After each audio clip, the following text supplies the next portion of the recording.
government based in Aden. Elisabeth Kendall is a senior research fellow at the University of Oxford's Pembroke College. She joins us from London. Elisabeth Kendall, why has neither side managed to deliver on that early promise that we saw last November, December time in Sweden when they had the peace talks? The reason why this hasn't been delivered so far is because there was a rush at the end of the Stockholm talks in December to reach some kind of understanding that both sides could sign. And in order to do that, they had to keep the detail very, very thin. And so the devil has been in that detail and in trying to interpret it. It's taken 4 months for this move today to come about, even though it was originally promised back in December. So I think we have to be hopeful and pleased that progress is being made, but very cautious before we declare it the beginning of peace. Let's talk specifics for a second, Elisabeth.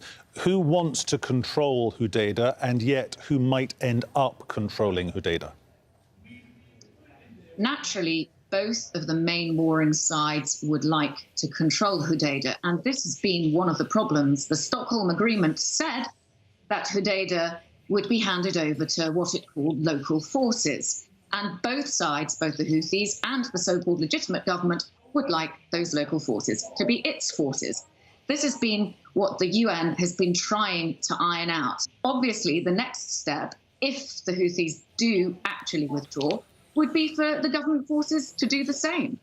And does that mean, when you talk about the UN there, does that mean the UN is in effect a spent force? I mean, Martin Griffiths, he was on a plane for day after day after day. He literally said to them in Sweden, over Christmas time, don't go back to killing each other, pick up the phone, talk to us. So has he not got anything else he can bring to the table?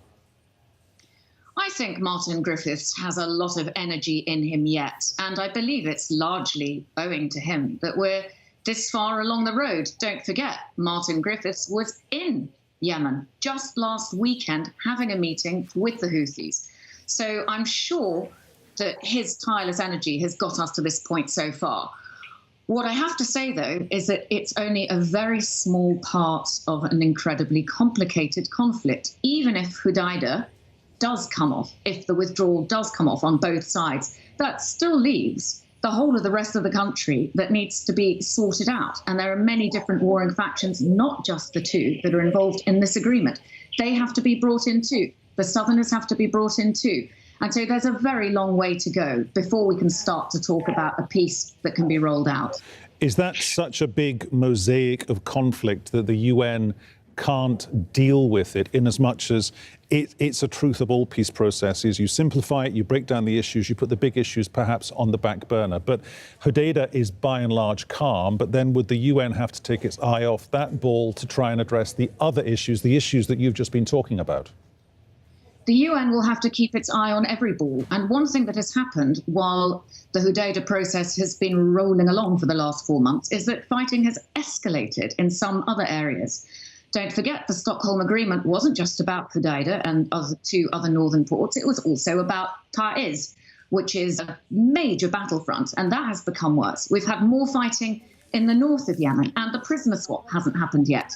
We've got secessionist movement in the south, and we've got independence movements in the east of the country, as well as many tribal struggles. All of this will need to be taken into account bit by bit by the UN, or perhaps in tandem, parallel processed. So there's a lot of work still to do, and we have to just hope that this is indeed the beginning of something greater. Elisabeth Kendall, thank you. You're welcome.